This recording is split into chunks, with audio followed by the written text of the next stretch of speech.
changed up the do a little bit. We brought back the baby bang. Got a little bit darker in the color. A little bit of a darker brown. I think I like it. It's always been a style I've worn.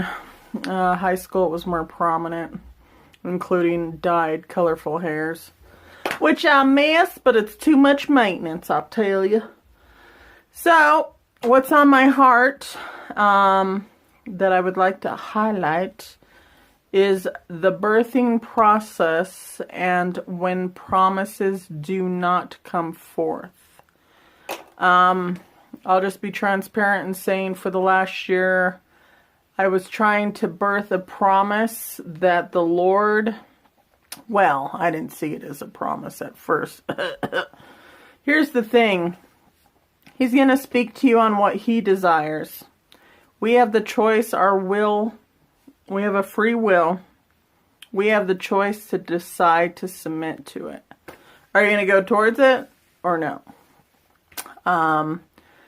And I really struggled with that. Like if I were to use like the story of Gideon, and he was testing, I forget exactly how the story goes, but I know he threw down, that's like where it was prominent, where he threw down the fleece and was like, Lord, if this is you, he's like, make the fleece be wet or whatever when I wake up. And so like, I threw down like 1,000, probably 1,000 fleeces. And I was like, Lord, if that's you, I really need to know. Even though He gave me like countless dreams. Like we're talking, I mean, this is over years and years and years. So, I mean, it started with knowing He wanted me to go towards a certain thing over like a 5-year period. And another factor to that is times and seasons. Like sometimes you don't really know exactly when the time and season was. And so we all make mistakes throughout it. And it was right on the cusp of breakthrough though over this last year.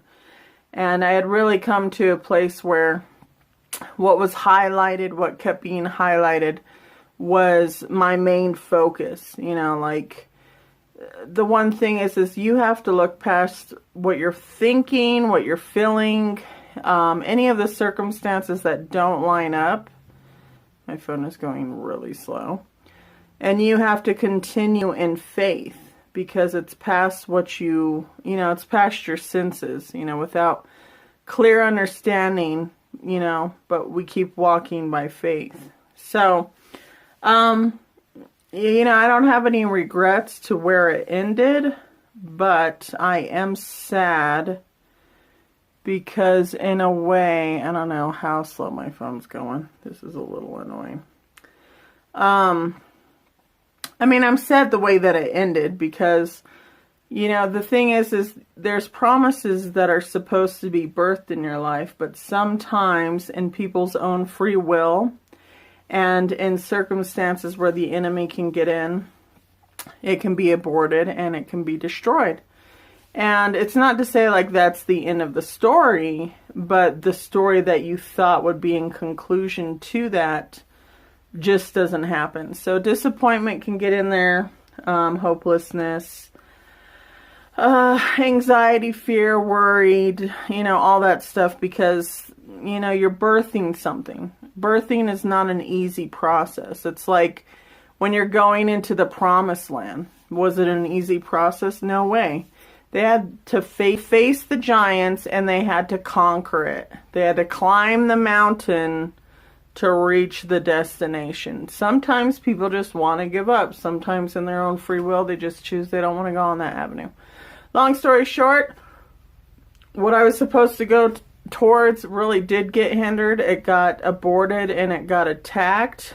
There was a lot of jacked up stuff. I'm trying to move past it now.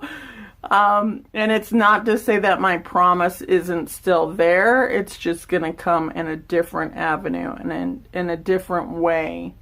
And the purpose is to continue to pursue, continue to keep your focus towards it, and to keep looking up to Him. If I looked at all the circumstances around it, of course I've fought discouragement and all those things, but I'm not staying there. And really, what we have to remember is prophetic words are conditional. They're not, you can get a prophetic word, but unless you're pursuing it with intentionality, unless you're declaring it to break forth, and seek it out in a way that it's going to manifest, those promises kind of lay dormant. And I think we've become in the whole kind of charismatic realm of it all with the prophetic is, you hear a prophecy and you're like, well, where's it at? There's got to be pursuit, there's got to be intentionality, there's got to be focus and drive, and you have to pursue it. You have to keep going towards it. So, yeah, we need to remember that. What was my other point? Damn, I can't remember. But, oh yeah, so the thing is when the promise isn't birthed how you thought, you don't just give up. Like I said, you keep pursuing it, but you can look towards what was birthed in that process. So if I were to say to myself, over these years and years of knowing how it was supposed to be, and in this last year with where it should have been, what did I come out with? I mean, what came out of all that? And for one, it's knowing something's written on my destiny scroll that still has yet to be fulfilled. My will submitted to His, and in a way can trust Him in that area of my life in greater measure. And that's a big thing too, is like, what areas are we trusting the Lord in? Do we trust Him in every area? So I know I have fulfillment of destiny that needs to go forth. I know I can trust Him in greater measure in that area. I can be more obedient to submit my will to it quicker instead of fighting and throwing down the fleeces time and again until I feel like, I really feel like this is a word of the Lord. Like, it's good to get confirmation, but once you get confirmation, just go towards it. Be obedient. And, what was another thing that I learned from it? So, and, sometimes in life we don't really know our heart's desires. And, some people do.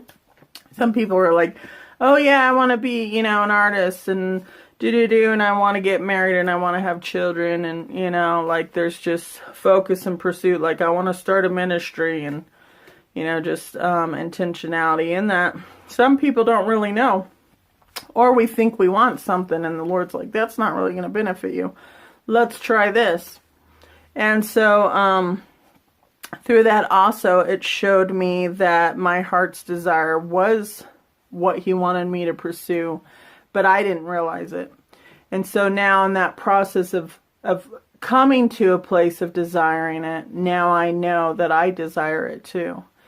And that's all it takes sometimes. Submit your will to His if He wants to birth something in you, and then pursue it with intentionality until your heart changes in a way where your heart's desire becomes His heart's desire. And then there's unity in the oneness of who you are in Him. And you can pursue that together, one in spirit. So there you go. That's what I feel to release. And I think this is just like, now I need to be in a place of rest. This is my rest season. And I just need to recoup and just keep pursuing Him. That's the biggest thing, is we don't get off kilter with where life is to bring us, or where He wants to bring us in life, is because we keep continuing to pursue Him, and everything else comes to light. We know the times and seasons because we know Him, and He'll show everything in our destiny scrolls, as long as we're just trying to have a relationship with them anyways. Because it's not like He ain't trying to tell you. It's not like it's a carrot on a stick, like He's making you guess. He wants you to know what He has for you. He wants you to pursue the promises He's had for you from the beginning. And He wants you to complete them and the wholeness of what your destiny scrolls have written on them. So, in other words, just keep pursuing what he's showing you in this season. Take your time with it, you know, allow your heart to be changed, your will to be submitting to his continuously. And then really all your heart's desires do get fulfilled.